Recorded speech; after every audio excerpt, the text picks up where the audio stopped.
ओम शांति। ओम शांति। आज की तारीख है 1 दिसंबर 2022, दिसंबर मास का पहला दिन। साकार महावाक्य। बाबा कहते मीठे बच्चे, योगेश्वर बाप आए हैं तुम्हें राजयोग सिखलाने। योगेश्वर बाप आए हैं तुम्हें राजयोग सिखलाने। इस योग से ही तुम विकर्माजीत बन भविष्य में विश्व महाराजा महारानी बनते हो। इस योग से ही तुम विकर्माजीत बन भविष्य में विश्व महाराजा महारानी बनते हो। बाबा कहते मीठे बच्चे, योगेश्वर बाप आए हैं तुम्हें राजयोग सिखलाने। इस योग से ही तुम विकर्माजीत बन भविष्य में विश्व महाराजा महारानी बनते हो। 2 प्रश्न है। पहला प्रश्न, विकर्मों से बचने के लिए कौन सी प्रतिज्ञा याद रखो? विकर्मों से बचने के लिए कौन सी प्रतिज्ञा याद रखो? उत्तर, मेरा तो एक शिव बाबा, दूसरा न कोई। मेरा तो एक शिव बाबा, दूसरा न कोई। एक बाप से सच्चा रूहानी लव रखना है। एक बाप से सच्चा रूहानी लव रखना है। यह प्रतिज्ञा याद रहे तो विकर्म नहीं होगा। यह प्रतिज्ञा याद रहे तो विकर्म नहीं होगा। माया दे अभिमान में लाकर उल्टा कर्म कराती है। माया दे अभिमान में लाकर उल्टा कर्म कराती है। बाबा उस्ताद है, उसे याद कर माया से पूरी युद्ध करो तो हार नहीं हो सकती। बाबा उस्ताद है, उसे याद कर माया से पूरी युद्ध करो तो हार नहीं हो सकती। दूसरा प्रश्न, अपने बच्चों प्रति बाप की कौन सी आश है? अपने बच्चों प्रति बाप की कौन सी आश है? उत्तर, जैसे लौकिक बाप चाहते हैं मैं बच्चों को ऊंच पढ़ाऊं, बेहद का बाप भी कहते हैं मैं अपने बच्चों को स्वर्ग की परी बना दूं। जैसे लौकिक बाप चाहते हैं कि मैं बच्चों को ऊंच पढ़ाऊं, बेहद का बाप भी कहते हैं मैं अपने बच्चों को स्वर्ग की परी बना दूं। बच्चे सिर्फ मेरी श्रीमत पर चलें तो श्रेष्ठ बन जाएं। बच्चे सिर्फ मेरी श्रीमत पर चलें तो श्रेष्ठ बन जाएं। फर्क सिर्फ इसी बात में है, श्रीमत, मनमत, परमत। ये 3 मतें, चॉइस हर एक मनुष्य आत्मा की अपनी अपनी, किस पे चलता है उसी से उसके कर्म और उसी से उसकी प्रारब्ध। श्रीमत, मनमत, परमत। तो बाबा तो चाहते हैं कि मैं अपने बच्चों को स्वर्ग की परी बना दूं, बस बच्चे मेरी श्रीमत पर चले और श्रेष्ठ बन जाए। जैसे लौकिक बाप भी कुछ भी करके अपने बच्चों को बहुत ऊंची पढ़ाई कराना चाहते हैं, क्योंकि वो बाप भी जानते हैं पढ़ाई से ही इनकी प्रारब्ध बनेगी। सोर्स ऑफ इनकम इनकी पढ़ाई है। अगर माँ बाप के पास कोई ऐसी प्रॉपर्टी नहीं होती है ना, अच्छे संस्कार और पढ़ाई दे देते हैं, बस बच्चे की सारी जीवन बन गई। पढ़ाई अच्छी दे दी और संस्कार अच्छे दे दिए, बस कोई जरूरत नहीं और किसी चीज की। इसी के आधार पर बच्चा अपना जीवन बना लेगा। बाई चांस लौकिक बाप के पास नहीं है कोई प्रॉपर्टी तो क्या करेगा? तो यही करता है, उसको अच्छे संस्कार देता है, उसको दुनियादारी सारी समझ देता है, क्योंकि उसका अपना तजुर्बा भी होता है कि वो जो उसने गलती की होती है उन्हीं गलतियों से शिक्षा लेकर वो अपने बच्चों को सिखाता है, समझाता है कि ये तुम मत करना, मैंने की थी ये भूल। और फिर उसके बाद उनको ऊंची पढ़ाई कराना चाहता है। वो ऊंची पढ़ाई जिसके आधार पर बच्चा कभी किसी के अंडर ना जाए, अपने आप अपने पाँव पे खड़ा रहे और शान से अपनी जीवन जिए। तो बेहद का बाप भी यही चाहता है। अगर लौकिक बाप की ये मत भी को अगर बच्चे मान लेते हैं कि पढ़ाई करो, ये तुम्हारी जो उम्र है पढ़ाई करने की है, तो फिर बहुत ऊंचा पद पाते हैं।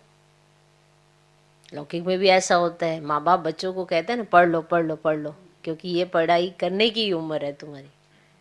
इस समय बाहर के ये दुनियादारी ये इन सब चीज़ों में ना जाओ, फिर दुनिया तुम्हारे पीछे होंगी। अभी तुम दुनिया के पीछे भाग रहे हो, इधर उधर उधर की बातों में जा रहे हो।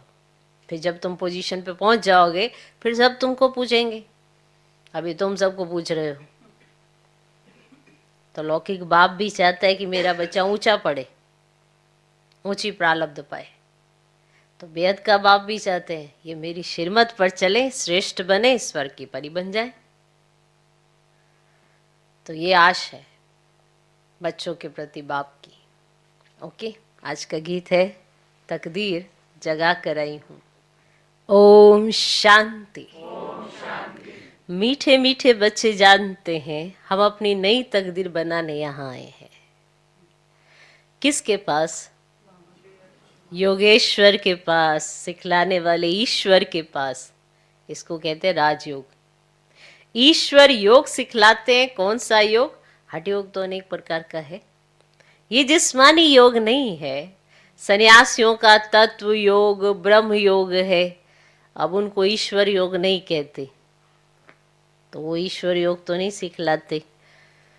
हाँ, वो कैसे ऐसे समाधि लगाते हैं, फिर ऐसे चक्र पेट से इधर इधर इधर इधर। बाबा कहते इन चक्रों में मत जाओ, स्वदर्शन चक्र घुमाओ, है ना। ये नाभि से लेके यहाँ तक, यहाँ से ये इधर सूर्य कुंड जगाना है, ये करना है। तुम्हें तो बहुत सहज रीति बताया है कि ये रहा शरीर, ये रही आत्मा। शरीर में आत्मा और आत्मा शरीर के अंदर, बस बहुत सिंपल है। इसमें यहाँ से नाभि से ये मस्तक तक, मस्तक से नाभि तक, इतने चक्रों में मत जाओ। स्वदर्शन चक्र घुमाओ कि कैसे आपने सतयुग, त्रेता, द्वापर, कलयुग, क्या, क्योंकि उसके बाद तुम ये भूल जाते हो ना, ऐसे समझते हैं पुनर्जन्म रहित है, लेकिन पुनर्जन्म लेती है। इससे हमें हमारे कर्मों पर अटेंशन जाएगा कि ये जो हम कर रहे हैं ना, उसके बाद भी हमारी प्रारब्ध है, तो हम अटेंशन देंगे अपने कर्मों पर। नहीं तो इसी डर से सोचते थे अब पता नहीं क्या बनना है, पता नहीं क्या बनना है, तो कुछ भी किया, कुछ भी, अरे कुछ नहीं होता, बस एक ही जन्म मिला है, इसमें ही सब कुछ ऐसे कर लो। तो ये सोच के मनुष्य कुछ भी अगड़म बगड़म करता रहता है, लेकिन ये भूल जाता है कि यहाँ पे पुनर्जन्म होता है। तो जो कर्म किए होते हैं उसकी प्रारब्ध तो भोगनी पड़ेगी। अच्छा करोगे अच्छा मिलेगा, बुरा करोगे बुरा मिलेगा। बहुत सहज सी थ्योरी है। तो ये इधर नाभि से इधर सूर्य, ये जो चक्कर में है, इन सब चक्करों को छोड़ो और स्वदर्शन चक्र चलाओ। बाबा ने कभी भी नहीं कहा कि नाभि से इधर सूर्य कुंड में आ जाओ, सूर्य कुंड से नाभि में आ जाओ, कभी। ये हठ योग है। कहीं पूछते हैं ये चक्कर कितने हैं, हम कहते हैं हमें नहीं डलना इन चक्रों में, क्योंकि किसी मुरली में बाबा ने ऐसा नहीं कहा है कि इन चक्रों में जाओ। सिर्फ स्वदर्शन चक्र घुमाओ, इसके बारे में पता है, इसके बारे में पूछ लो स्वदर्शन चक्र किसे कहते हैं, क्योंकि उसके बारे में जाने से कुछ हासिल हुआ। इतने सब साधु संत महात्मा इसी चक्कर के चक्रव्यूह में फंसे हैं। तो इस चक्कर के चक्रव्यूह में ना फंसो। आपको नॉलेज हो गई, समझ में आ गया, लेकिन ये तो पता है ना कि ये शरीर है, ये आत्मा है। बस आत्मा समझो, बाप को याद करो, वो भी बिंदी आप भी बिंदी, और कैसे आपने ये चक्कर लगाया इसको स्वदर्शन चक्र कहते हैं। बस बाकी शरीर के चक्कर में घुसोगे तो बड़े सारे घन चक्कर बन जाएंगे। तो इसलिए इसमें नहीं जाना है। जो भगवान ने सुनाया है, जो भगवान ने समझाया है, बस वो सुनो। बाबा ने किसी मुरली में इन चक्कर चुक्करों के बारे में बात करी है? नहीं करी है। कभी आई कोई मुरली चक्कर चुक्कर? ये सिर्फ चक्र कौन सा? स्वदर्शन चक्र। ओके, तो ऐसे कहीं पूछते हैं तो इसलिए बताया कि हठ योग राजयोग सिखला नहीं सकते हैं। हमको सिखलाने वाला शिव बाबा है, जिसको योगेश्वर कहा जाता है। मनुष्य भूल से श्री कृष्ण को योगेश्वर कह देते हैं। अब श्री कृष्ण तो सत्य का प्रिंस है, वहां तो उन्हें योग लगाने की जरूरत ही नहीं है। श्री कृष्ण सत्य का प्रिंस है, वहां योग की तो बात ही नहीं है। ये बहुत अच्छी पॉइंट है। समझाने की तरकीब सीखो, युक्ति से समझाया जाता है। तुम्हारा सारा मदार योग पर है। जितना योग में रहेंगे उतना विकर्माजीत बनेंगे। भारत का प्राचीन योग बहुत गाया जाता है। ये राजयोग परम पिता परमात्मा के सिवाय कोई सिखला ना सके, इसीलिए उनका नाम योगेश्वर है। ईश्वरी राजयोग सिखलाते हैं। किसके लिए राजयोग सिखलाते हैं? क्या भारत को राजाई देते हैं? नहीं, सिर्फ भारत की बात नहीं, तुम बच्चों को सारे विश्व का मालिक बनाने के लिए राजयोग सिखलाते हैं। तुम पूरे विश्व के मालिक बनते हो। ये एम ऑब्जेक्ट क्लियर है। भल राजाई कोई टुकड़े पर करेंगे, विश्व में तो नहीं करेंगे, पूरे विश्व में तो ऐसे नहीं फैले होंगे, परंतु कहने में तो आता है ना विश्व का मालिक, क्योंकि टुकड़े टुकड़े तो नहीं होगा। बाकी ऐसे नहीं कि पूरे विश्व में आप फैले हुए होंगे, ऐसा नहीं है, लेकिन कहने में तो आप विश्व के मालिक ही आएंगे, क्योंकि और दूसरी चीज कोई होगी ही नहीं। तुम बच्चे जानते हो नई दुनिया के लिए हम तकदीर बना कर आए हैं। सारी विश्व नई बन जाती है, कैपिटल भारत है। तुम्हारे नए विश्व में भी कैपिटल दिल्ली होगी, ठीक है? दिल्ली कैपिटल होगी। वाह, तुम्हारे नए विश्व में भी दिल्ली कैपिटल होगी। उनका नाम गाया हुआ है परिस्तान। तुम हो ज्ञान परियां, तो ज्ञान सागर में गोता खाकर मनुष्य से बदल स्वर्ग की परियां बन जाते हो। ये मान सरोवर है ना? ज्ञान सागर में गोता खाकर मनुष्य से क्या बन गए? परियां। कौन हो आप? परियां। तो ये मान सरोवर है ना? कहते हैं वहां स्नान करने से मनुष्य परी बन जाते हैं। तुम यहां आए हो स्वर्ग की परियां बनने के लिए। तुम बादशाही लेते हो, तुम्हारे पास जेवर आदि ढेर होंगे। तुम कहेंगे हम राजयोग सीखते हैं जिससे हम भविष्य में महाराजा महारानी बनेंगे, परंतु अगर श्रीमत पर अच्छी रीति चलेंगे तो, ये पॉइंट याद रखना है कि कोई ये सोचे कि मैं आ गया तो मैं बन गया, नहीं। जो श्रीमत पर अच्छी रीति चलेंगे तो ही बनेंगे। ऐसे मत समझना कि प्रजा में जाने वाले को परी कहेंगे, कि जो प्रजा पद पाएगा वो परी होगा, नहीं। श्रीमत पर दैवी गुण धारण करने हैं। लौकिक बाप का बच्चों में मोह होता है तो कहते हैं बच्चों को ऊंच पढ़ाऊं। ये बाप भी कहते हैं इन्हों को एकदम स्वर्ग की परी बना दूं, स्वर्ग की परी बना दूं। श्रीमत पर जितना चलेंगे उतना श्रेष्ठ बनेंगे। कोई भी तकलीफ नहीं है तकलीफ है? कोई है? कोई तकलीफ है? कोई भी तकलीफ नहीं। साहूकारों को सुनने की फुर्सत नहीं मिलती, सिर्फ गरीबों को फुर्सत मिलती है। तुम्हारे जितनी फुर्सत किसको नहीं है? जिनको लफड़े ज्यादा हैं उनका योग लग ही नहीं सकता। आज बाबा बच्ची से पूछ रहा था, तुम जानती हो कि हम किसके रथ की सेवा कर रहे हैं? मैंने बाबा जब रेडी हो रहे होंगे तो उनके साथ, जो बाबा के साथ बच्ची खड़ी होगी, तो बाबा ने उससे पूछा, बच्ची तुम जानते हो हम किसके रथ की सेवा कर रहे हैं? घोड़े की संभाल करने वाला समझेगा कि हम फलाने साहेब के घोड़े की संभाल कर रहे हैं। तुम भी जानते हो ये किसका रथ है? अगर शिव बाबा को याद कर तुम इस रथ की सेवा करो तो तुम बहुतों से अच्छा पद पा सकती हो। बाबा ने उस बच्ची से कहा कि जो रथ की संभाल कर रही, माना सब चीजों की व्यवस्था करके, तो बाबा ने उनसे कहा कि तुम जानती हो अगर तुम ये शिव बाबा को याद करके रथ की संभाल करो ना तो तुम बहुतों से अच्छा पद पा सकती हो।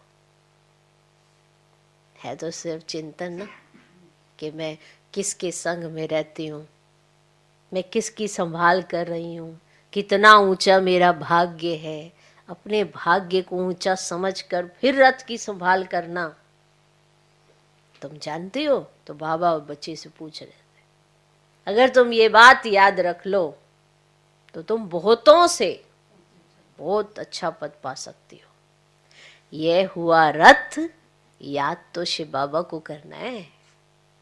ये भी याद रहे तो बेड़ा पार हो सकता है। बाबा कहाँ के लिए राजयोग सिखलाते हैं? भविष्य नई दुनिया के लिए, और सिखाते हैं संगम पर। श्री कृष्ण कैसे राजयोग सिखाएंगे? वे तो सत्युगी राजाई में था, परंतु वे राजाई किसने स्थापन की? बाप ने। प्राचीन देवी देवताओं को ऐसा किसने बनाया? किसने राजयोग सिखाया? वे श्री कृष्ण का नाम लेते हैं। बाप कहते हैं मैं तुम बच्चों को अभी सिखला रहा हूं।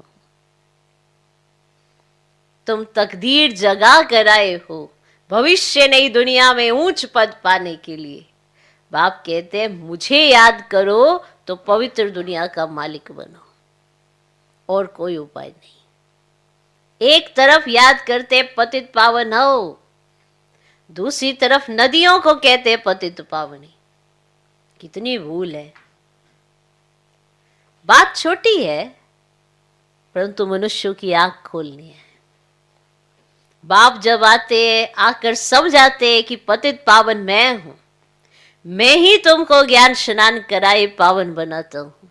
ये पतित दुनिया है। सन्यासी अनेक प्रकार के योग सिखलाते हैं, परंतु राजयोग तो एक ही सिखलाने वाला मैं हूं। परम पिता परमात्मा को ही पतित पावन कहते हैं।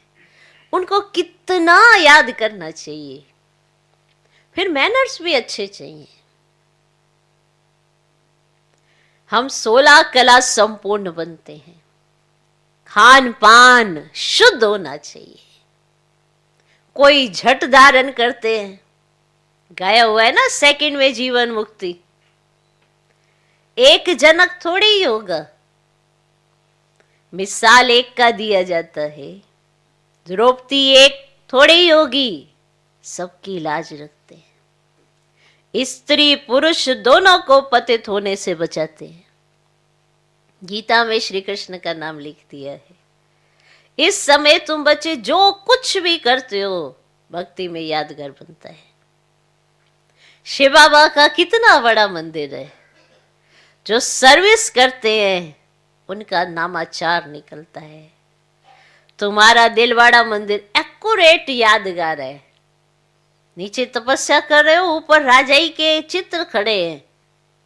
अभी तुम बाप से योग लगा रहे हो स्वर्ग का मालिक बनने के लिए। स्वर्ग को भी याद करते हो। कोई मरता है तो कहते स्वर्ग पधारा, परंतु स्वर्ग है कहाँ? अब ये तो किसको मालूम ही नहीं है। समझते भारत स्वर्ग था, फिर ऊपर कह देते हैं। तो बाप समझाते सेकंड में जीवन मुक्ति गाई हुई है ना, फिर भी कहते हैं ज्ञान का सागर है। जंगल को कलम बनाओ, सागर को स्याही बनाओ, तो भी खुटता नहीं, पिछाड़ी तक चलेगा। तो मेहनत की जाती है ना। तो सेकंड की बात भी ठीक है। बाप को जाना तो बाप का वर्ष है जीवन मुक्ति। तो साथ साथ ये समझाया जाता है तो चक्र कैसे फिरता है, धर्म कैसे स्थापन होते हैं, कितनी बातें हैं समझाने की। साथ में बाबा को याद करो, वर्षे को याद करो। तुम याद करते हो, निश्चय भी करते हो हम विश्व की बादशाही ले रहे हैं, फिर क्यों भूल जाते हो? बाबा कहते जितना याद करेंगे उतने विक्रम विनाश होंगे। इसमें टाइम लगता है, जब तक कर्मातीत अवस्था हो जाए। कर्मातीत अवस्था हो गई फिर तो तुम यार रह ही नहीं सकते हो। बच्चों को वर्षों से समझाते रहते हैं, बात है बिल्कुल सहज। अलफ और बे चक्र का राज भी बाबा समझाते हैं। बुद्धि में पूरा राज आता है तो फिर औरों को भी समझाना पड़ता है। सारा झाड़ बुद्धि में आ जाता है। बाप से सहज वर्षा लेना है। कहते बाबा योग नहीं लगता, माया विक्रम करा देती है। तो बाप समझाते बच्चे अगर विक्रम कर लिया फिर तो बहुत पुरुषार्थ करना पड़ेगा। माया देह अभिमान में लाकर उल्टा काम करा देती है। बाप कहते बच्चे मेरा बनकर कोई भी विक्रम नहीं करो। तुमने प्रतिज्ञा की है, मेरा तो एक शिव बाबा दूसरा न कोई, की है ना। जैसे कन्या की जब सगाई होती है तो पति के साथ कितना लव हो जाता है, तो बेहद के बाप से कितना लव होना चाहिए। तुम्हारा कितना गुप्त लव है, वह है जिस्मानी, यह है रूहानी। उनकी प्रैक्टिस पड़ गई है, ये तुम घड़ी घड़ी भूल जाते हो क्योंकि नई बात है। अपने को आत्मा समझ बाप को याद करना है। तुम हो खुदाई खिदमतगार, तुम हो रूहानी सेवादारी। तुम लड़ाई के मैदान में खड़े हो, बाबा उस्ताद भी खड़ा है, खड़ा है बाबा उस्ताद भी। कहते हैं माया के साथ पूरी युद्ध करो, जो ये 5 विकार प्रवेश ही ना करे। दिखते हैं बाबा ये भूत आ गया, बाबा कहते हैं इन भूतों को भगाते रहो, ये तो अंत तक आएंगे और ही जोर से तूफान आएंगे। अज्ञान में भी कभी नहीं आए होंगे, वह भी आएंगे। तुम कहेंगे वानप्रस्थ में थे, कभी ख्याल भी नहीं आता था। ज्ञान में आने से काम का नशा आ गया, स्वप्न भी आते रहते। ये क्या?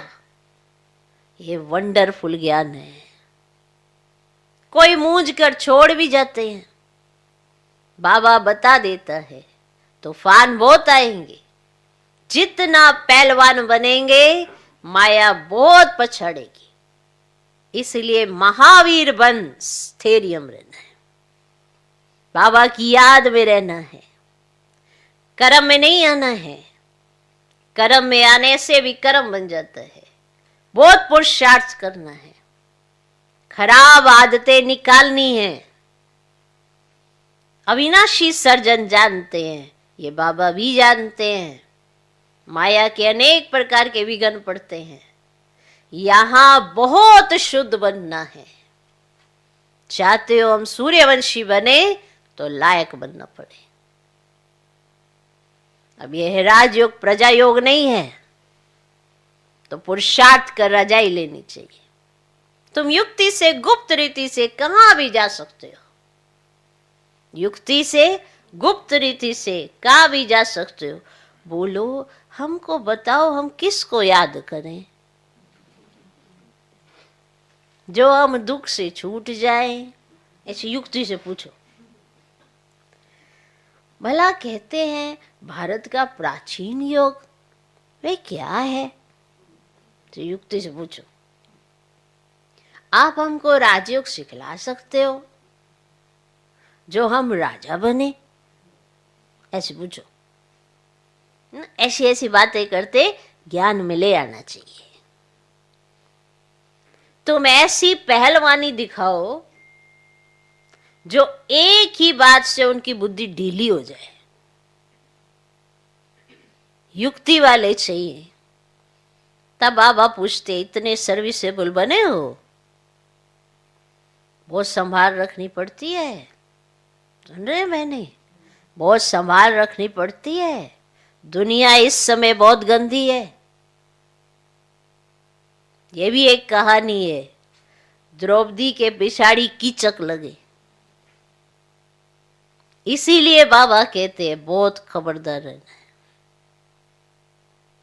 मूल बात है राजयोग की। किसको भी ये समझाओ कि राजयोग सिखलाया बाप ने, नाम डाला है बच्चे का। दूसरी ये बात सिद्ध करो कि गीता का भगवान शिव है, जिससे स्वर्ग अवश्य मिलता है। समझाने की युक्ति चाहिए। अब तुम्हारी सर्विस है रूहानी, वे सोशल सर्विस भी जिस्मानी करते हैं, और वह है जिस्मानी सोसाइटी। अब यह है रूहानी सोसाइटी। अब रूह को इंजेक्शन लगता है, तब तो कहते हैं ना ज्ञान अंजन सतगुरु दिया ज्ञान अंधेर विनाश। तो अब आत्मा की जोत बुझी हुई है। तो मनुष्य जब मरते हैं ना तो दीवा जलाते हैं। मनुष्य जब मरते हैं तो क्या करते हैं? दीवा जलाते हैं। समझते आत्मा अंधेरे में जाएगी, तो बरोबर बेहद का अंधियारा है, तो आधा कल्प घृत नहीं पड़ा है, तो आत्मा की ज्योति बुझ गई है। अब ज्ञान का घृत पड़ने से रोशनी हो जाती है। तो अब बाप बच्चों को कहते कि माँ में कम याद करो। ये कृष्ण तो कह ना सके, तो ये बात तो श्री कृष्ण नहीं कह सकते ना। तो हम आत्मा भाई भाई हैं, तो बाप से वर्षा ले रहे हैं। अच्छा, हम कितना समय याद में रहते हैं, ये चार्ट रखना अच्छा है। प्रैक्टिस करते करते फिर व्यवस्था पक्की हो जाएगी। ये युक्ति अच्छी है। सर्विस भी करते रहो, चार्ट भी रखो, फिर उन्नति को पाते रहेंगे। तो सर्विस भी करते रहो, चार्ट भी रखो, फिर उन्नति को पाते रहेंगे। अच्छा, मीठे मीठे सीख लदे बच्चों प्रति माता पिता बाप दादा का याद प्यार और गुड मॉर्निंग। रूहानी बाप की रूहानी बच्चों को नमस्ते। हम रूहानी बच्चों की भी रूहानी बाप को नमस्ते नमस्ते नमस्ते। Good morning good morning good morning. धारणा के लिए मुख्य सर पहला पॉइंट, कोई भी भूत अंदर प्रवेश ना हो, इसकी संभाल रखनी है। कोई भी भूत अंदर प्रवेश ना हो, इसकी संभाल करनी है। कभी भी माया के तूफानों में मूंझना नहीं है। कभी भी माया के तूफानों में मूंझना नहीं है। खराब आदतें निकाल देनी है। खराब आदतें निकाल देनी है। दूसरा पॉइंट, याद का चार्ट रखना है। याद का चार्ट रखना है। साथ साथ रूहानी सेवाधारी बन रूहों को ज्ञान का इंजेक्शन लगाना है। याद का चार्ट रखना है, साथ साथ रूहानी सेवाधारी बन रूहों को ज्ञान का इंजेक्शन लगाना है। आज का वरदान, कोई भी कार्य करते, कोई भी कार्य करते सदा दिल तख्त नशीन रहने वाले, कोई भी कार्य करते सदा दिल तख्त नशीन रहने वाले बेफिक्र बादशाह भव। कोई भी कार्य करते सदा दिल तख्त नशीन रहने वाले बेफिक्र बादशाह भव। जो सदा बाप दादा के दिल तख्त नशीन रहते हैं, वे बेफिक्र बादशाह बन जाते हैं। क्योंकि इस तख्त की विशेषता है कि जो तख्त नशीन होगा वह सब बातों में बेफिक्र होगा। जैसे आजकल भी कोई कोई स्थान को विशेष कोई ना कोई नवीनता विशेषता मिली हुई है, तो दिल तख्त की विशेषता है कि फिक्र आ ही नहीं सकता। यह दिल तख्त को वरदान मिला हुआ है। इसीलिए कोई भी कार्य करते सदा दिल तख्त नशीन रहो।